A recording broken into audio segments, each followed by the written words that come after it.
Hello everyone and welcome. In this video we are learning about the world's first Cvvd engine, which stands for continuously variable valve duration. This technology is currently used in the 1.6 liter turbo engine of the 2020 Hyundai Sonata. Now, this is a very cool technology, but in order to understand how it works, we need to understand how valves work. So here we have a simple single cylinder engine. And of course you have your 4 strokes: intake, compression, power, and exhaust. So during the intake stroke, you open up your intake valve to allow air to enter in the cylinder. Same thing for the exhaust. To allow that air to escape, you open up the exhaust valve so the air can travel out. Now, on the most basic of engines, everything about how that valve opens and closes is fixed, because the valve opens and closes based on the path of the cam profile, which does not change. But on modern engines, there's actually 3 variables as it relates to valves that we can change. So valve timing, we're changing when do we actually open up this valve,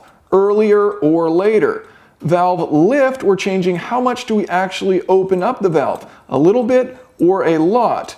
And then finally, what Hyundai is adding to the mix here is valve duration. So do we open it for a very short amount of time, or do we open it for a long amount of time? So graphically, here's what this looks like. We're looking at time versus valve lift. And with variable valve timing, as you can see, you can shift where that profile occurs, that cam profile causing the valve to lift up. And so you can shift that left or you can shift it right. With variable valve lift, you can actually shift how high does the valve actually open or how low does the valve actually open.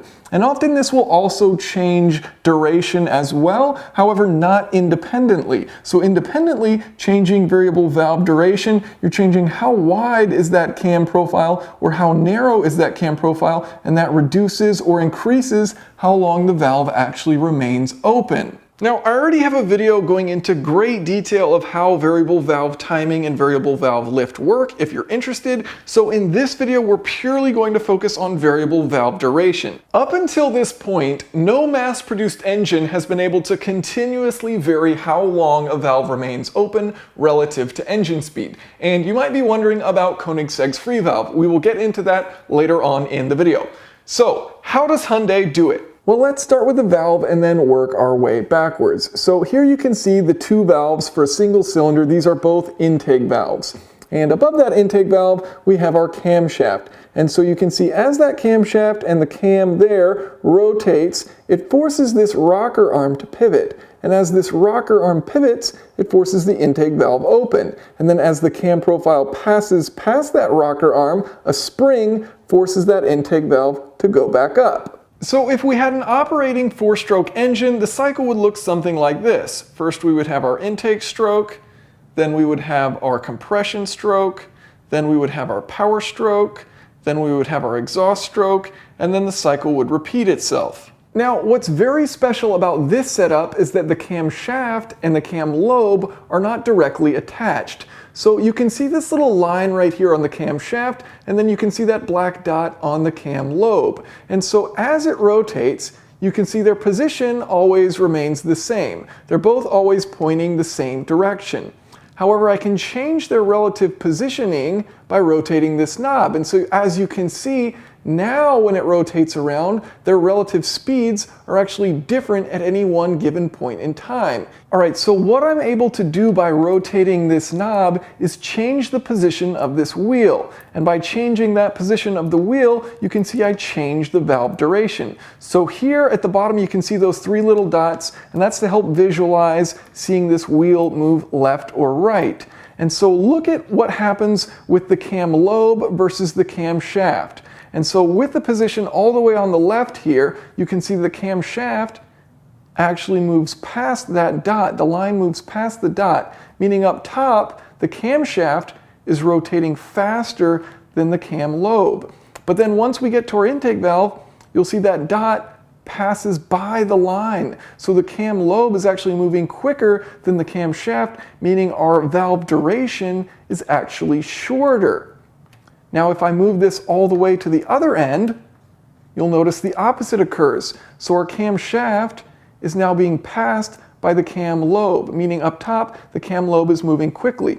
But once we get down to our intake valves, that cam lobe slows down. And as you can see, the camshaft speed remains the same, but the cam lobe has slowed down. And so your valve duration actually increases. Now, if we take our positioner and go back to the center, then once again, they are both rotating together the entire time. And remember, both the camshaft and the cam profile always have the same RPM. The thing that's changing is through that one revolution, their relative speeds will change. So in the course of a minute, they'll spin around the exact same number of times.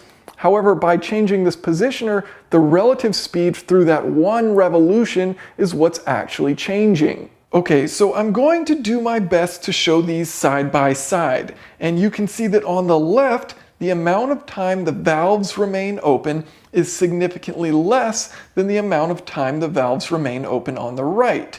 And all of this is done simply through changing positioning. Okay, so mechanically, how do you change the relative speed of the cam lobe versus the cam shaft? So let's start with the big picture and then work our way down to the details. So first, we have an actuator, and this is going to be electronic. However, in this case, we have a little hand crank to show it working.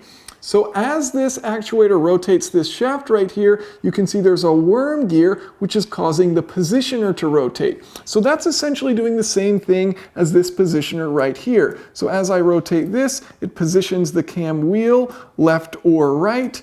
As I rotate this, it positions the cam wheel left or right. So now we need to figure out, how does positioning this wheel left or right cause the cam lobe to have a different speed from the cam shaft? So the key to understanding this will require an animation that Hyundai has sent. What we're looking at is a simplified version of the linkage between the camshaft in purple and the cam lobe, which rotates with the blue cylinder. The camshaft speed will always be the same. So as we rotate the assembly every 90 degrees, you'll notice that in all scenarios, the purple shaft is always pointing in the same direction, meaning it's always rotating at the same speed. This is our camshaft. The cam lobe is attached to the blue shaft. So first, let's analyze the simplest setup in the middle. Here you'll notice the blue and purple shafts are always rotating at the same speed. And that's because the orange linkage center point is also the center point for the camshaft. But what if you move that orange center point to the left? Well, that gives us our leftmost example. As you can see, that causes the blue shaft to move very slowly when it is on the left side and very quickly when it is on the right side. If you look at the rightmost example, where the orange linkage center point is to the right of the camshaft center point, you'll notice the camshaft moves very quickly on the left side and very slowly on the right side. So as an example, if you were to place an intake valve to the left of the leftmost camshaft, it would have a very long duration. If you were to place an intake valve to the left of the rightmost camshaft, it would have a very short duration. So that's exactly what this mechanism is doing. It's using a linkage which alters its rotational center as you position it left to right, which causes the cam to have a relative speed difference versus the cam shaft. So what does this mechanism actually look like? Well, here you can see a glimpse of it on the model. As I rotate the knob left to right, you can see that position changing, but it's easier to see by taking apart the actual camshaft. So here we have our camshaft, and as you can see, 3 of the cylinder's cams are perfectly intact, and then one of the cams for one of the cylinder has been removed from this camshaft. So now let's look at how the forces pass through this. So ultimately, a timing chain is what's going to cause this entire camshaft to rotate. And then you can see we have a hole right here, and so this slider goes into that slot. So now the camshaft forces this slider to rotate. Now that slider is attached to a wheel. And so that wheel is now forced to rotate from the slider, which rotates from the camshaft. And then another slider is placed into this side of the wheel. And so now, once again, power comes from the camshaft all the way to this final slider here. And then finally, we put our cam on. And so this slides on and goes into that groove right there. So now the whole system is driven by the camshaft. However, the rotational speed is disconnected. So you can see that I can rotate the cam without rotating the camshaft.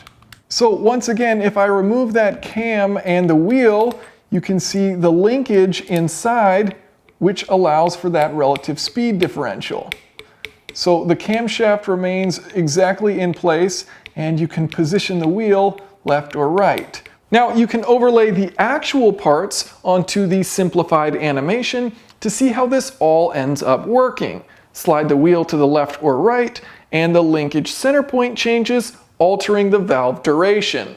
Now here's where the lovely YouTube commenters come in and let me know that this system is far too complicated and there's no way it could be reliable. Because after watching a quick video on the internet, you certainly know more about this technology versus the engineers who spent 9 years developing it. Yes, 9 years to develop this technology, 9 years that went into, creating it, testing it, making sure it was reliable. By the way, it comes with a 10-year, 100,000-mile warranty. You also might have noticed the holes and grooves on the mechanism as I was taking it apart, as there are oil lubrication ports throughout the camshaft to keep everything running smoothly. Hyundai also has a system in place to ensure that when these parts are manufactured, their tolerances all match up for the final assembly. What's also cool is this is a purely mechanical system. For something to fail, something must fail mechanically, meaning a part has to actually break for things to go wrong.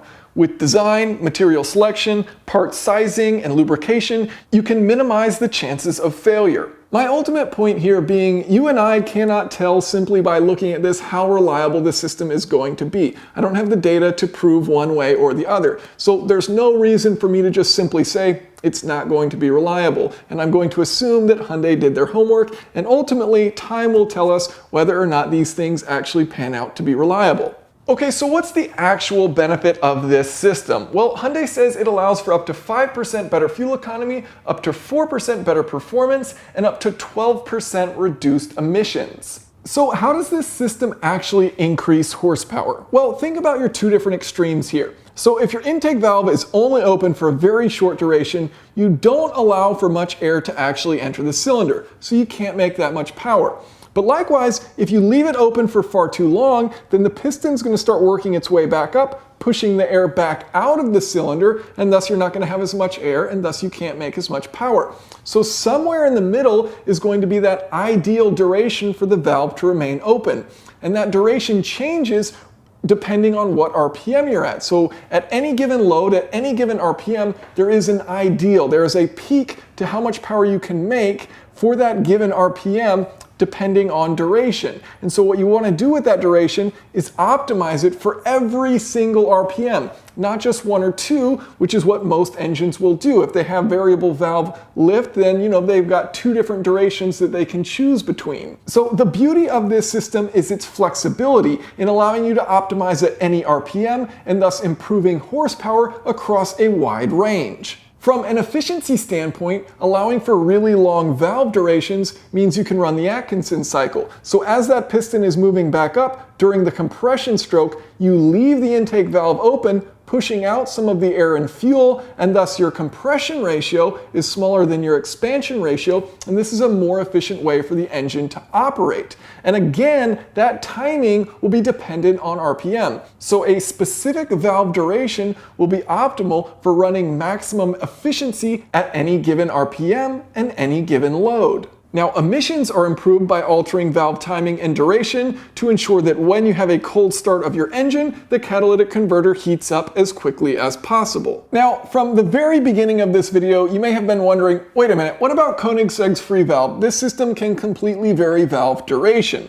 And it is a very cool technology, although we haven't yet seen it used in a mass-produced vehicle. But it does have its advantages. So I asked this question to Hyundai, why not use a system like free valve? And they gave me 3 reasons. First of all, cost. That's always going to be a reason towards not adopting certain technologies. If it's too expensive, ultimately in the long run, it won't end up happening. Second of all, efficiency. So they had concerns about how much energy does it take to actually run the valve system versus how much energy benefits do you receive from that valve system. And if that trade-off doesn't work out, it may not be worth doing. And then the final concern was around reliability. So Hyundai wanted to have a purely mechanical system so that the event of a failure was caused purely by a mechanical failure. That's something that's fairly easy to predict through, FEA, through design, through testing. And so those are the three reasons that they gave me for why they didn't choose to use a system like free valve. Now, this doesn't necessarily mean that this is a better or worse system overall. We're just looking at the logic of why Hyundai went the route that they did. And it's very cool to see this technology actually end up in a production engine. So if you'd like to learn more about variable valve timing, variable valve lift, or Koenigsegg's free valve, I have additional videos on those topics. Thank you all so much for watching, and if you have any questions or comments, of course, feel free to leave them below.